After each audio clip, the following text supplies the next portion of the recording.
कैसे हो बच्चों? तो आज आप सभी को धन्यवाद करने आया हूँ।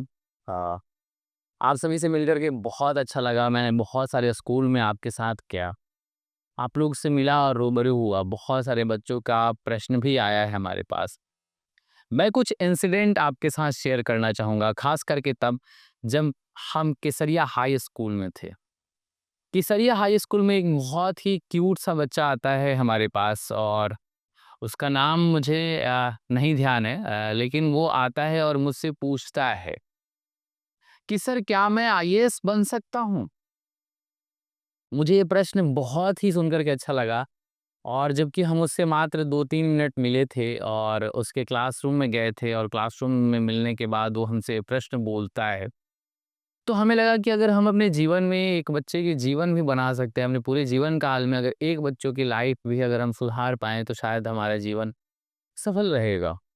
और मुझे उस बच्चे में अपनी छवि दिखी और ऐसा लगा कि इसे हम पढ़ाएँ और इसे आईएएस तक का सफ़र तय कराएँ। ऐसा लगा मानो 10 मिनट के अंदर हम उसे सारी बातें बता दें जो यूपीएससी के लिए महत्वपूर्ण होता है, आईएएस के लिए महत्वपूर्ण होता है।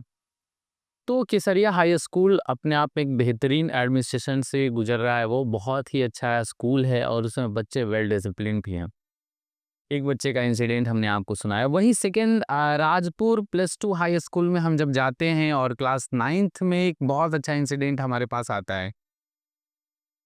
हम एक प्रश्न का डिस्कशन कर रहे थे कि चंपारण का नाम आखिर चंपारण क्यों पड़ा और चंपारण एक ज़िला के रूप में कब बना?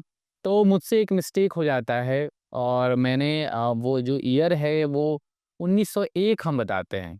उसी में एक बालक है, उसका शायद नाम मेरे पास अगर मुझे याद है रजत शायद नाम है उसका।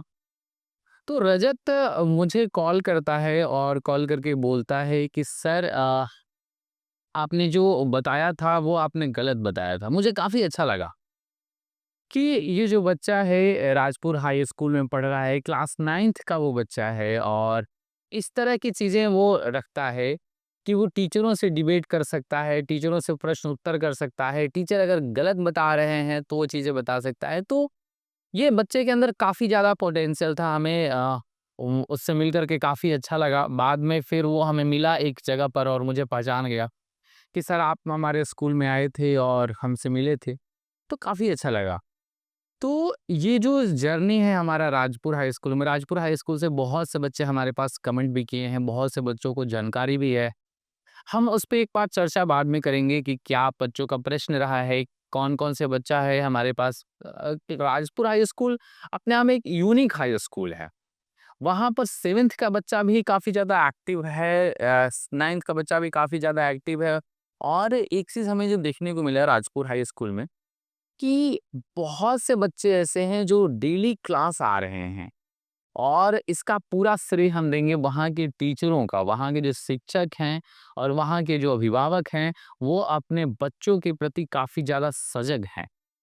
तो ये मुझे काफ़ी अच्छा लगा। बाकी आप सभी चीज़ जानते हैं कि हम लोग लगातार बिहार बोर्ड के बच्चों के लिए काम कर रहे हैं, बिहार बोर्ड के बच्चों को पढ़ा रहे हैं। उसी तरह से शंभूचक +2 हाई स्कूल में हम जब जाते हैं वहाँ पर एक लड़की हमारे पास आती है और ये कहती है कि सर आप कौन हैं और सर क्या हम भी जज बन सकते हैं? तो मुझे लगा यार क्यों नहीं बन सकते हो? तुम बन सकते हो, जज बन सकते हो। बहुत शायद 9th की वो लड़की थी और मेरे पास वो आई और जब हम पूरा बच्चों को इंट्रोड्यूस कर रहे थे, इंट्रोड्यूस करने के बाद जब हम बताए उन बच्चों को और बताने के बाद वो हमसे मिलने आई।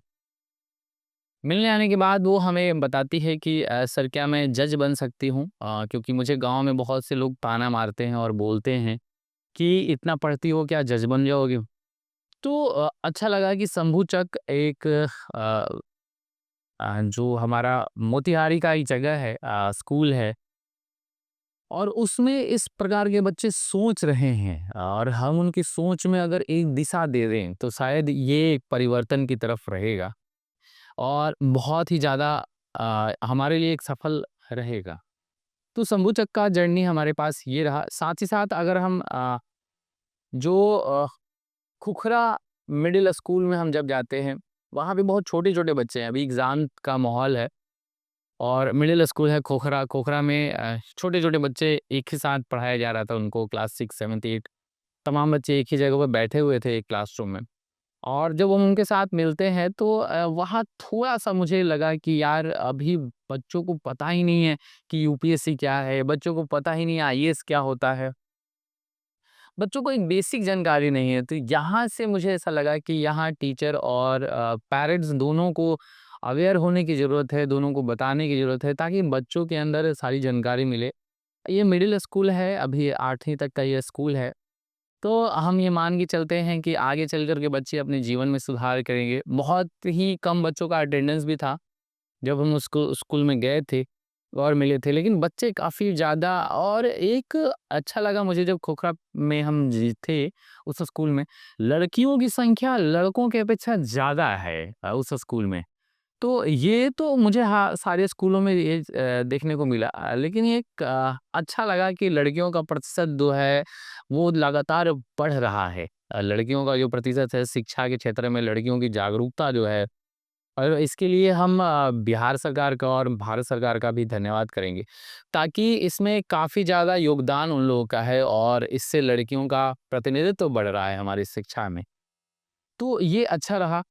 उसके बाद फिर हम आगे गए एक गरीबा हाई स्कूल है प्लस 2 हाई स्कूल वहाँ के शिक्षक और अचानक वो लोग देख करके हमें तो डर गए थे जो गरीबा हाई स्कूल था लेकिन वहाँ पर एक मैंने देखा कि क्लास 5 क्लास 3 क्लास 4 के बच्चे और वहीं क्लास 10 के बच्चे एक वेल डिसिप्लिन मैनर में बैठे हुए हैं सारे बच्चों को कहा गया कि आप जो है सो ग्राउंड में आ जाइए और ग्राउंड में हम उन्हें बताएंगे एक साथ तो सारे बच्चे एक जब हम एक प्रश्न पूछे कि किन-किन बच्चों को आईएएस बनना है, उसमें से आगे एक छोटा-सा बच्चा बैठा हुआ था और उसने पूरा खाना खाया कि मुझे आईएएस बनना है। जब मैंने उससे पूछा कि क्या तुम्हें पता है कि आईएएस क्या होता है? तो उसे उसके बारे में नहीं जानकारी था लेकिन वो चाहता था कि कुछ तो बड़ा है। उसने बोला कि अगर आप पूछ रहे हैं तो कुछ तो बड़ा है। वहीं मुझे गरीबा हाई स्कूल में एक बहुत ही अच्छा लगा ना कि वहाँ की एक बच्ची थी उसका नाम मुझे नहीं पता, नहीं ध्यान है। मैंने उससे पूछा था, उस बच्ची को पूरा अपना प्रियम्बल याद था। जब मैंने उससे पूछा और वो खड़ी होकर के पूरी सभा के सामने और पूरे प्रियम्बल को एक लाइन से सुनाई। तो ये मुझे जान कर के बहुत अच्छा लगा, जहाँ हम दिल्ली के मुखर्जी नगर में तमाम बच्चों से अगर हम प्रियम्बल्स पूछ लें, तो शायद ही बहुत एक बच्चे बता पाएँगे। लेकिन उस बच्ची का वो जो हौसला है, वो बच्ची का जो प्रेज़ेंटेशन है, अपने प्रियम्बल को लेकर के और प्रियम्बल बस याद करना नहीं है, प्रियम्बल के अर्थों को भी जानती है। जैसे मैंने उस चीज़ को गहराई से समझने की कोशिश की क्योंकि प्रोनंसिएशन से हम चीज़ें समझ पा जाते हैं कि ये बच्ची के दिमाग में समझ में आया, या बस ऐसे ही रटी है। तो ये चीज़ें हमें देखने को मिला गरीबा हाई स्कूल में। हालाँकि वहाँ हम खाना नहीं खा पाए, मिड डे मील का जस्ट खाना परोसा जा रहा था। उस दिन का मेनू में जो था वो दाल-चावल और भुजिया उन लोगों ने बनाया था बच्चों के लिए, काफ़ी अच्छा भोजन था और हमें भी आमंत्रित किया गया था लेकिन हम खाना नहीं खा पाए थे क्योंकि हमें और स्कूल में भी जाना था। तो ये गरीबा हाई स्कूल में हमें देखने को मिला कि बहुत ज़्यादा यूनिटी थी। बच्चे अचानक खेल रहे थे और एक साथ आकर के बैठे और उन तमाम बच्चों के बैठने और उसके बाद जो प्रश्नोत्तर हुआ और बहुत से बच्चे हमसे मिल कर के और उसके बाद जब हमने एंड कर दिया अपने भाषण को और हमने कहा कि आप आना पूछना, तो एक और बच्चे के मन में क्यूरियोसिटी आई कि सर भारत का नाम भारत क्यों पड़ा है? तो मुझे काफ़ी अच्छा लगा कि बच्चों के अंदर ये क्यूरियोसिटी आ रही है, बच्चों के अंदर ये प्रश्न पूछने की क्षमता जागृत हो रही है। तो मुझे बहुत ही अच्छा लगा, मैंने उसको जवाब भी बताया कि भारत का नाम आखिर भारत क्यों पड़ा है? भारत के अलग-अलग नामों का अर्थ क्या है? मैंने ये भी उसको बताने की कोशिश की। सवाल ये है कि उनके मन में लेकिन वहीं पे दूसरा है कि लड़कों के अंदर यहाँ लड़कियों का प्रतिनिधित्व बढ़ रहा है, लड़कियाँ भारी मात्रा में भाग ले रही है, लेकिन लड़के वहीं न कहीं वो शिक्षा से दूर जा रहे हैं। उनका प्रतिनिधित्व एक तो कम हो रहा है और उनमें मैंने ये देखा कि उदंडता ज़्यादा है। वहीं राजपुर हाई स्कूल में मैंने देखा कि जो लड़के हैं वो काफ़ी अच्छा है, वो पढ़ने में भी अच्छा है, अपने आप को प्रेज़ेंट भी अच्छा कर रहे हैं। लेकिन गरीबा हाई स्कूल में बच्चों को पे काम करने की ज़रूरत है। ठीक है? उसके बाद दिलावरपुर प्लस 2 हाई स्कूल में हम गए, वहाँ पे वहाँ के प्रशासन व्यवस्था यानी प्रिंसिपल वहाँ का मैनेजमेंट जो मैंने देखा वो मुझे काफ़ी ज़्यादा प्रभावित हुआ मैं उनको देख कर के।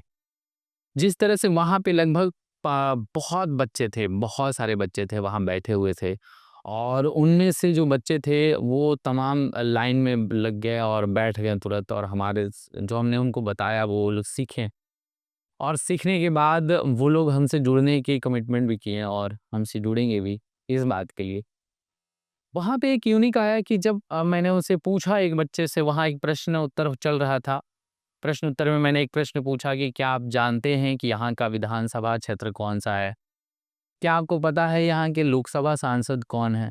तो बहुत से बच्चों ने वो बताया और बहुत से बच्चे जो हैं बाद में चलकर एक बच्चा मेरे पास आता है और ये कहता है कि सर हमारे राज्यसभा सांसद कौन हैं? तो बच्चे को शायद पता नहीं था कि लोकसभा और राज्यसभा में क्या अंतर होता है। ये तो एक अलग है, हम उसको बताएँगे कि राज्यसभा सांसद जो है वो क्षेत्र वाइज़ होता है और वो किसी जिला विशेष नहीं होता है। हम ये बाद में उसको बोलने के बताए थे। लेकिन ये लगा कि यार बच्चों के अंदर एक जिज्ञासा जग रही है, जिज्ञासा आ रहा है। हमारे शिक्षा के आंदोलन को लेकर के, शिक्षा को प्रसार को लेकर के जो जिस तरह से हम गए एक और स्कूल में गए भूसवलिया मिडिल स्कूल में गए तो वहाँ पर भी हमें देखने को मिला, काफ़ी अच्छा लगा। वहाँ छोटे-छोटे बच्चे थे लेकिन उनका प्रेज़ेंटेशन बहुत ही कम थे। बच्चे तो हैं वहाँ पर 7th, 8th, 9th के बच्चे तो हैं। लेकिन भूसवलिया हाई स्कूल में ये था कि बच्चे जो हैं वो बहुत कम आ रहे हैं, मैडम लोग जो हैं वो वहाँ बैठी हुई थी जब हम वहाँ गए। बच्चे कुछ एक बच्चे हुए थे, वो लोग खेल रहे थे और हम वहाँ अचानक उनके पास पहुँचे। फिर प्रिंसिपल मैम आती हैं, प्रिंसिपल मैम आने के बाद बच्चों को बैठाती हैं और बताती हैं। तो ये है कि बच्चों को भी सजग होने की ज़रूरत है, वहाँ के पेरेंट्स को भी हमें सजग होने की ज़रूरत है। कोचिंग संस्थानों में मैम का शिकायत था कि जो बच्चे हैं वो आजकल कोचिंगों पे ऊपर निर्भर हैं। तो कोचिंगों के ऊपर बच्चों मत निर्भर हो, आप स्कूल जाओ, डेली जाओ स्कूल, वहाँ पे वेल एजुकेटेड टीचर हैं, आपको बहुत अच्छे जानकार हैं, वो आपको पढ़ाएँगे और उसके बाद जो समय बचता है, आप हमारे पास जुड़िए, हमसे जुड़िए, हम आपको पढ़ाएँगे, बताएँगे तमाम चीज़ें। उसके बाद Siswa Patna middle high school में भी हम गए और Siswa Patna middle high school में जाकर के भी काफ़ी चीज़ें हमें जानने को मिला। वहाँ एक लड़की आती है और हमसे बोलती है कि सर मुझे पायलट बनना है। तो वो बोली कि क्या सर आप पायलट की तैयारी कराओगे? मैंने उससे कहा कि हाँ, अगर तुम पढ़ोगी तो हम तुम्हें पायलट की तैयारी कराएँगे। एक्चुअली हमारे प्रोजेक्ट में ये प्रोजेक्ट नहीं है, लेकिन हम कोशिश करेंगे कि हमारे अगर होनहार बच्चे हैं, अगर हमारे बच्चे चाहेंगे कि वो किसी अन्य अन्य फ़ील्ड के लिए तैयारी कर सकते हैं, तो हम उन्हें बेशक तैयार करेंगे। उनको बेशक तैयारी कैसे हम उन्हें पढ़ाएँगे और उन्हें शिक्षित करेंगे कि हमारा लक्ष्य है कि बिहार बोर्ड से बच्चे जब आसमान छुएँगे मुझे बात काफ़ी अच्छा लगा, क्योंकि कभी मेरा भी ड्रीम था कि हम भी पायलट बनते। लेकिन हम कहीं न कहीं इन चीज़ों से दूर रहें और हम नहीं बन पाएँ। तो हम चाहेंगे कि वो बच्ची कल को हमसे कनेक्ट हो और पायलट बने। उसी दरमियान हम एक खेम पिपरा +2 हाई स्कूल में हम जाते हैं, वहाँ एक सर हमसे मिलते हैं और वहाँ 10th का एग्ज़ाम चल रहा था बच्चों का और उन्होंने हमें काफ़ी ज़्यादा सपोर्ट किया। खेम पिपरा हाई स्कूल में असेंबली के दरमियान हम उन बच्चों से मिले। असेंबली में बच्चे एक लाइन में लगे हुए थे। खड़े थे उन लोगों का 10th का पेपर होने वाला था और उसी दरमियान हम उनके पास पहुँचे। वो लोग खड़े होकर के धैर्य के साथ हमारी बातें सुने, वहाँ के टीचर, वहाँ के कोऑर्डिनेटर जो एग्ज़ाम कंट्रोलर थे, उन्होंने हमारी बातों को रखा बच्चों के समक्ष। इसके लिए हम उनका धन्यवाद करते हैं, उन्होंने काफ़ी ज़्यादा सपोर्ट हमें किया, क्योंकि शायद अगर वो सपोर्ट नहीं करेंगे, अगर हमारे साथ उन वहाँ के शिक्षक सपोर्ट नहीं करेंगे तो शायद हम इस शिक्षा के मुहिम को हर घर, हर बच्चों तक नहीं पहुँचा पाएँगे। तो हमें हर घर, हर बच्चों तक पहुँचना है और इसमें हम ऐसे शिक्षकों की हमें ज़रूरत है, जो बच्चों को बता पाएँ। 1-2 वो शिक्षक मुझे काफ़ी ज़्यादा अच्छे लगे ख़ास करके जब हम दिलावरपुर हाई स्कूल में थे, +2 हाई स्कूल में, तो वहाँ पे हमें शिक्षक बहुत अच्छे कोऑपरेटिव मिले। हालाँकि मुझे डर लग रहा था क्योंकि वो जो स्कूल है वो काफ़ी ज़्यादा आउटर क्षेत्र में है। वहाँ के प्रशासन से हम निवेदन करेंगे कि वहाँ की यातायात सुविधा के लिए एटलीस्ट आप क्योंकि वहाँ पे जो बच्चों की संख्या है वो लगभग 2000 से 3000 के बीच में बच्चों की संख्या है और आप बच्चों की संख्या को देखते हुए वहाँ बच्चे आ जा रहे हैं, तो आप वहाँ पर सड़क व्यवस्था को दुरुस्त करिए, अच्छा बनाइए ताकि वहाँ पर जो बच्चे हैं वो आसानी से जाएँ, वहाँ उनकी गाड़ी या उनकी साइकिल आराम से जाए और उनको कोई नुकसान ना हो। तो इस दृष्टिकोण से क्योंकि वहाँ के प्रशासक को हमने रिक्वेस्ट भी किया कि आप इस रोड को बनाएँ और ये तमाम चीज़ें। तो काफ़ी अच्छा लगा मुझे और बच्चों की बहुत सारे कमेंट आ रहे हैं, बहुत सारे फ़ोन कॉल आ रहे हैं कि सर और भी जानकारी दें और भी क्या है। कुछ लोगों को ये भी लग रहा है कि कहीं ऐसा तो नहीं एक बहुत बड़ा स्कैम तो नहीं कि पैसा निकाल लेगा या कुछ भी ऐसा चीज़, बहुत लोगों को ये भी लग रहा है क्योंकि मेरे पास से बहुत से लोगों का कॉल भी इस तरह से आ रहा है। तो नहीं बच्चों ऐसा नहीं है, हम आपके भविष्य के लिए आपके समक्ष आए हैं ताकि आपका जो भविष्य है वो कुछ बेहतर हो जाए। आप रहेंगे, हम रहेंगे, तब हम कल के भविष्य को देख पाएँगे। आज आपका भविष्य आज आपका जो पढ़ाई है अगर वो डिस्टर्ब रहेगा, आप पढ़ नहीं पाओगे, तो कल हम क्या ही कल्पना कर पाएँगे। हम बात तो करते हैं बड़ी-बड़ी, हम बात करते हैं बहुत बड़े कि हम ये करेंगे, वो करेंगे, लेकिन कर कुछ नहीं पाते हम। तो हम आपके लिए एक छोटा-सा प्रयास कर रहे हैं, इसमें आपके साथ की ज़रूरत है और हम जब साथ होंगे, आप जब साथ होंगे और हमारा जब संगठित प्रयास होगा, आपके पेरेंट्स का सहयोग होगा, शिक्षकों का सहयोग होगा और सभी चीज़ें मिलेगी, तो शायद हम एक बेहतर बिहार की कल्पना कर पाएँगे और बेहतर शिक्षा दे पाएँगे इस बिहार को। ठीक है? कोई प्रश्न रह गया हो तो आप हमें बताइएगा, कोई स्कूल हमसे छूट गया हो, नाम क्योंकि चीज़ें बहुत सारे स्कूल में हम विज़िट किए हैं। 10, 12, 14 स्कूलों में हम गए हैं। हमारा मिशन है कि हम 1 से 2, 2 से 4 तक पहुँचे। आप लोग इस चीज़ को देख रहे हैं, आप चीज़ को समझ पा रहे हैं, हमारे इस मिशन को जान रहे हैं, तो आप और लोगों तक को बताएँ ताकि ज़्यादा से ज़्यादा बच्चे इसमें सम्मिलित हों और अपकमिंग मार्च में हम आपका टेस्ट लेंगे, ऑनलाइन टेस्ट लेने की कोशिश करेंगे। ऑनलाइन टेस्ट में आप भागीदार बनें और हमारे साथ टॉप 500 में आप आएँ। तो कोई प्रश्न रह गया हो तो आप हमसे पूछ लेना कमेंट में, बाकी व्हाट्सएप नंबर हमने आपको दिया है। आज के लिए इतना ही, फिर हम आपसे रूबरू होंगे आपके साथ और आपके लिए कोई प्रश्न रह गया हो तो हमें बताइएगा। धन्यवाद।